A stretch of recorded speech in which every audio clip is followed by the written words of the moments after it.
네, 경희 피레탄의원의 강재춘 원장입니다. 저번 시간에는 이제 근선의 정의, 원인, 또 특징적인 증상에 대해서 알아봤습니다. 자, 오늘 이 시간은 이제 근선에 발생되는 과정에 대해서 좀 구체적으로 설명을 드리겠습니다. 이제 근선도 마찬가지로 세포가 손상을 받을 때 염증이 되기 시작하는 거죠. 그래서 세포가 손상을 받게 되면은 미토콘드리아에서의 기능이 떨어지고 그때 ATP의 합성에 장애가 생기죠. 바로 그때 열 발생량이 줄어드는 거죠. 그러면은 당연히 뇌를 포함한 오장육부의 온도, 심부 온도가 내려가게 됩니다. 심부 온도가 내려가면 체온 조절 중추 시상 하부에서는 명령을 내리게 되죠. 빨리 체열의 방출을 줄이고 심부 온도를 37도를 유지해라 라는 명령이겠죠. 제가 심부온도가 내려가면 4가지 생존의 법칙이 생긴다고 그랬습니다. 항상 기억해 주셔야 됩니다. 피부온도 올라가고 모공 다치고 땀 분비 줄어들고 표면 장력이 약해지고 응력이 강해진다라는 이야기죠. 제일 먼저 이제 모공이 다치게 되는 거죠. 이 모공이 다치는데 너무 장기화되면은 이제 피부로의 수분 공급량이 줄어들고 피부는 건조, 균열, 태선화 현상이 발생할 수 있다라는 이야기입니다. 모공이 다친 이후에 우리는 밥을 먹고 활동을 하게 되잖아요. 몸에서 열은 발생하고 그 열은 원활하게 방출이 안 되겠죠. 열 에너지는 대체적으로 구멍, 관절, 마찰이 많은 쪽으로 열이 쏠리게 되고 그 쏠린 부위에 피부 온도는 확 올라가게 되는 겁니다. 피부 온도가 올라가는 게 염증성의 증상이 생긴다라는 이야기죠. 피부가 발적, 발진, 따가움, 화끈거림, 홍반 이런 것들이 생길 수가 있고요. 피부 온도가 올라가는 그 부위에 있어서는 표면 장력은 약해지고 응력이 강해지는 거죠. 그러니까 밀어내는 힘이 세진다 이 소리입니다. 그때 조직은 융기가 되겠죠. 돌출이 되겠고 비대가 된다라는 이야기입니다. 구진농포, 박탈 이런 것들이 생길 수 있고요. 표면 장력과 응력이 이렇게 양쪽에서 잡아당기니까 그때 고무줄이 탱탱해지듯이 조직도 딱딱해진다, 곽화가 된다라는 이야기입니다. 그래서 과곽화증도 생길 수 있다라는 이야기죠. 그리고 이 에너지가 방출이 안 될 때 열을 강제적으로 빼내게 되죠. 바로 그때 가려움증이 생기는 거죠. 자, 여기서 그러면 정리를 하게 되면 모든 다양한 염증성의 증상과 구진농포, 박탈 이러한 증상들이 동반되고 그 다음에 중요한 것은 이 모공이 다치면서 피부의 수분 공급량은 줄어들고 그때 피부는 건조해지고 갈라지고 바로 그때 태선화 현상이 생긴다라는 이야기입니다. 실은 여기에 보면은 이제 균열 태선화 현상이 생기죠. 그리고 이제 각질 세포 간의 점착성이 줄어들게 되는데 그때 탈락성의 증상, 인설과 각질이 생길 수 있다라는 이야기입니다. 자, 그래서 이러한 언백색의 이제 인설과 또 홍반성의 구집, 또 피부 두터워지는 태선, 그 다음에 가려움증, 염증성의 증상이 동반될 때 우리는 소리아시스, 근선이라고 이렇게 진단을 내릴 수 있다라는 이야기입니다. 원인을 알고 또 정확한 진단을 내릴 때 치료 방법을 설정할 수 있다라는 이야기입니다. 근선을 근본적으로 치료하려면 반드시 높아져 있는 피부 온도를 낮춰야 됩니다. 서양의학에 있어서도 이 피부 온도를 낮추는 약을 쓰죠. 항산민 제제와 스테로이드 제제, 소염, 진통, 해열제가 대표적인 겁니다.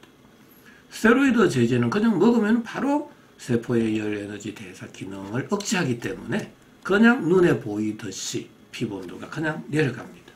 그럼 피부 발적, 또 가려움증, 화끈거림 이런 것들이 쑥 내려가거든요. 이제 눈에 볼 수 있었잖아요. 내가 확인했잖아요. 그러니까 약에 대한 믿음이 생기는 거죠. 하지만 눈에 보이지 않는 이 심부 온도까지 내려간다라는 게 문제라는 겁니다.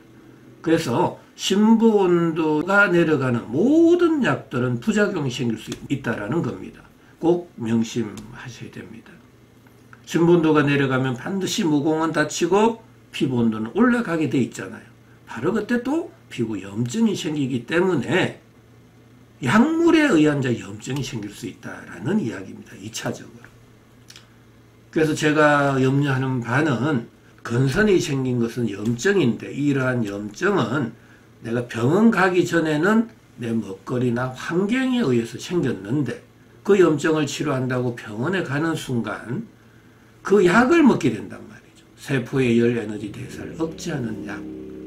그러니까 오히려 또 약물에 의해서 신부 온도가 내려가니까 이 신부 온도는 2차적으로 1 플러스 1의 형식으로 신부 온도는 더 내려가고 피부 온도는 더 올라가게 된다라는 이야기예요.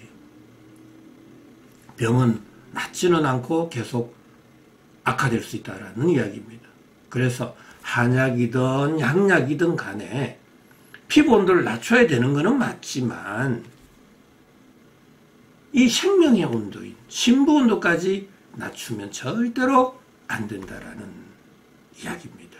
이거는 명심하셔야 됩니다. 신부 온도가 내려간다는 의미는 나의 생명력이 떨어지는 겁니다. 생명력이 떨어지면 어떻게 내가 병으로부터 자유로울 수 있을까요? 건선을 치료하려면 피부 온도를 반드시 낮춰야 되는데 절대로 신부 온도를 낮추면 안 되고 오히려 이 낮아져 있는 신부 온도는 더 높여야 된다라는 겁니다. 그리고 닫혀져 있는 모공은 열어주는 치료를 할 때만이 이 건선은 근본적으로 치료할 수 있다라는 이야기죠. 건선에 대한 여러 가지 또 궁금증이 있을 수 있는데요. 한번 풀어보죠. 자, 건선도 아토피에 비해서 그렇게 심한 가려움증은 아니지만 가려움증이 있습니다. 가려움증은 왜 생긴다고요? 모공이 다쳐서. 그리고 모공은 왜 다치는 거죠? 신부 온도가 낮으니까 이렇게 이해하시면 됩니다. 자, 그 다음에 태선화, 인설, 각질 등은 왜 생기나요? 바로 제가 그랬죠? 모공이 장기간 다치게 되면 피부로의 수분 공급량은 줄어들고 각질 세포 간의 또 점착성마저 줄어들잖아요. 그러면은 각질이 떨어져 나갈 때 탈락성의 증상인 인설, 각질, 비듬, 가피 등이 생길 수 있다라는 이야기고요. 자, 아울러서 장기간 모공이 다치게 되면 피부의 수분 공급량은 줄어들고 피부는 건조해지고 갈라지고, 자, 갈라진 이후에 가로 세로 갈라지다 보면 피부가 두터워지는 태선화가 된다라는 이야기입니다.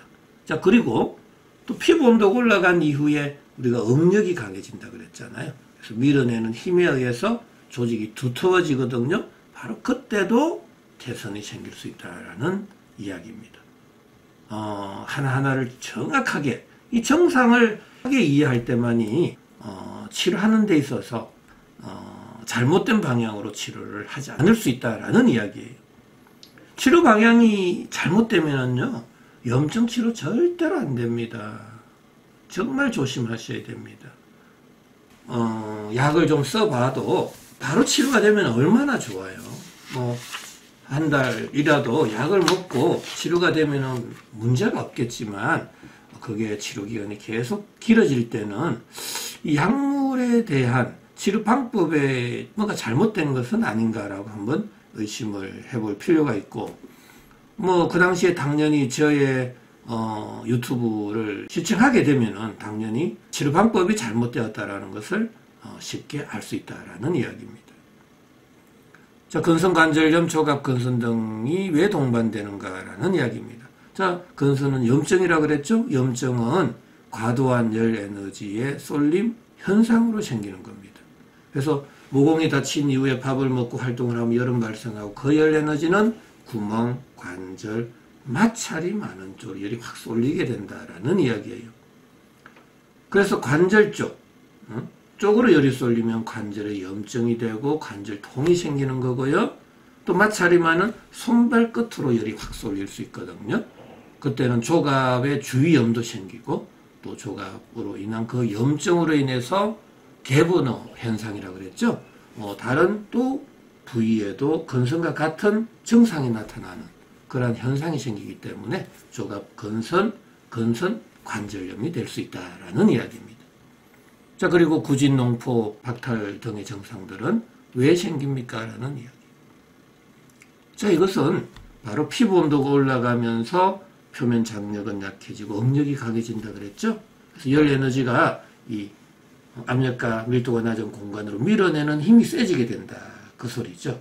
그래서 조직이 이렇게 볼록볼록 튀어나오는 구진, 수포, 농포 이런 것들이 생길 수도 있고, 또 강력하게 밀어내면 점막이 떨어져 나갈 수가 있습니다. 바로 그게 박탈 현상이죠. 뭐 위장에 있어서는 위궤양이 될 수도 있다라는 거죠. 식도, 궤양, 위궤양. 이것도 다 밀어내는 힘에 의해서 점막이 벗겨질 때 궤양이라고 그러죠. 자, 어느 정도 이 건선의 궁금증도 이제 이해가 되시죠? 정말 이 건선도 치료 방법만 정확하게 설정을 한다라면 건선 치료 어렵지 않습니다.